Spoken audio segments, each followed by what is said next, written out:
This hearing went off the rails fast, and what Senator Durbin exposed should have everyone paying attention. To your previous question, your city has a murder rate 5 times higher than New York's. 571 homicides last year. If you were serious about protecting your people, you would be asking this administration for help. You're saying that we're coming into your state and your city. We're there to help make America safe and Illinois safe, whether or not you want to. I believe cutting federal grant programs to law enforcement in my state and across the nation does not make us any safer, and you've done just that. You've supplanted that decision by sending in National Guard troops to California and other places.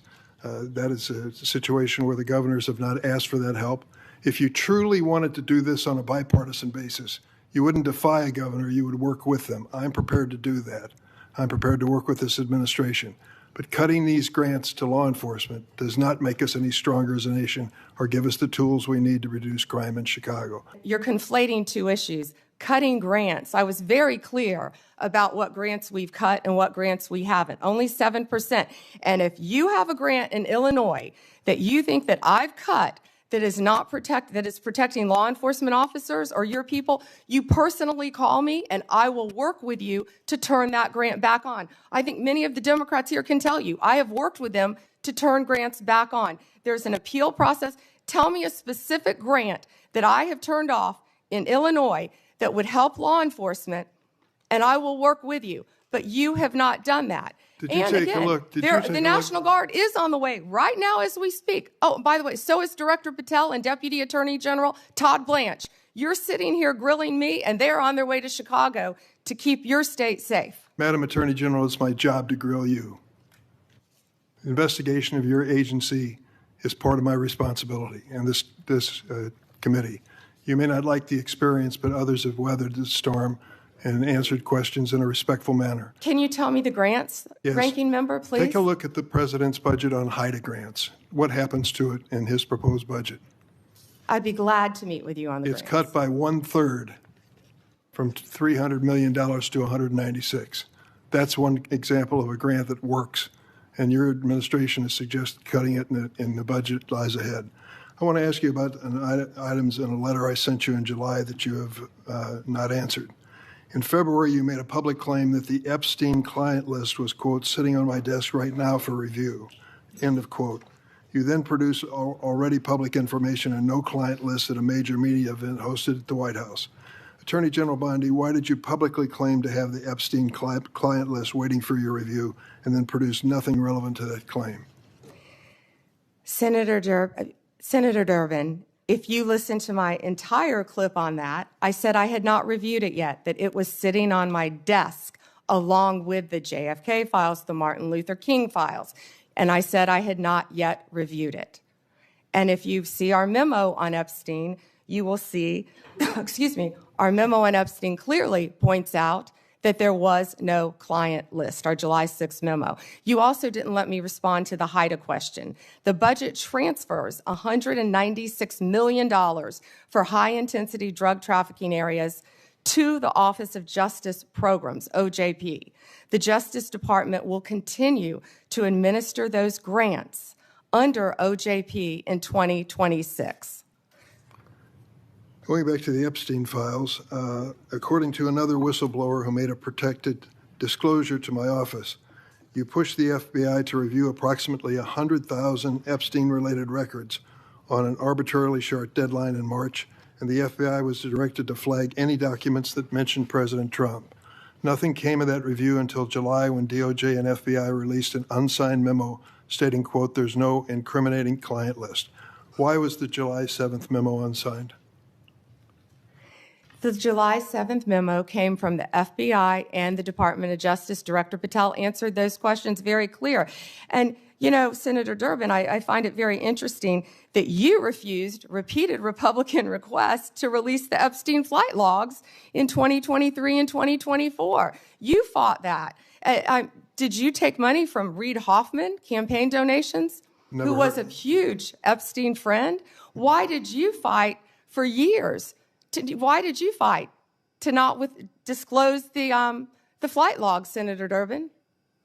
I can tell you I did not refuse. One of the senators here wished to produce those logs, and I asked her to put it in writing, and she never did. Yeah, I think Senator Blackburn would quarrel with you on that. But Well, that's I will up to the quarrel two with of you. you as to Reed, somebody that you mentioned I never heard of. Reed Hoffman. So who gave the order to flag records related to President Trump? To flag records for President Trump? To flag any records which included his name. I'm not going to discuss anything about that with you, Senator. Eventually, you're going to have to answer for your conduct in this. And you won't do it today, but eventually you will. I yield, Mr. Chairman. I got to Mr. interject Chairman. something here. Mr. before I Chairman. get to Pam. Mr. Chairman, since Senator Durbin referred to me, I would really appreciate the opportunity to correct the record. Proceed. Because Senator Durbin knows All right, let's talk about what happened in the exchange between Senator Dick Durbin and Attorney General Pam Bondi. Because buried beneath the talking points, the defensiveness, and the political chest-thumping is a much bigger story about power, accountability, and how this administration treats oversight when it gets uncomfortable.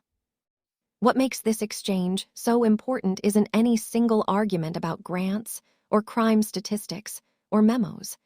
It's the pattern that emerges when you zoom out. We are watching an administration that wants the authority of law enforcement without the constraints of federalism. It wants the optics of transparency without the substance. It wants to claim toughness on crime while quietly trimming the funding that actually makes communities safer. And it wants to shut down uncomfortable questions by reframing oversight as political theater. Senator Durbin represents something increasingly rare in these moments: institutional memory. He remembers what DOJ is supposed to be, not a political shield, not a messaging arm, but an institution accountable to the law, to Congress, and ultimately to the public. And that's why this clash matters. Because when the Attorney General treats legitimate questions as personal attacks, it discourages future scrutiny. When grant cuts are minimized as only 7%, it obscures the cumulative harm done to local law enforcement and public safety programs. When National Guard deployments ignore governors, it weakens the balance between federal and state authority. And when high-profile claims about Epstein records dissolve into unsigned memos and semantic defenses, public trust erodes even further. You don't fix crime by lecturing cities. You don't strengthen democracy by sidelining governors. And you don't restore faith in justice by overpromising and underdelivering on transparency. What we saw here wasn't just a tense hearing moment, it was a snapshot of how power reacts when pressed. Durbin asked direct questions. He cited numbers. He referenced letters that went unanswered. He brought whistleblower disclosures into the open. And instead of clear, grounded responses, we got defensiveness, reframing, and bureaucratic fog. That should concern everyone, regardless of party. Because today it's a Democratic senator asking these questions. Tomorrow it could be anyone. And once accountability becomes optional, once oversight is treated as disrespect, the entire system starts to wobble. This wasn't about scoring points. It was about whether the Attorney General is willing to answer hard questions without flinching. And based on this exchange, the answer is, at best, deeply unclear.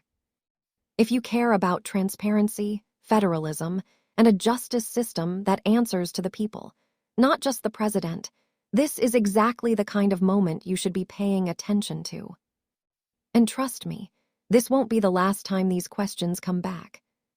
If you found this breakdown helpful, hit the like button, subscribe for more deep dive political commentary, and let me know in the comments what you think about this exchange. As always, sharing the video helps more people see what's really happening, and I'll see you in the next one.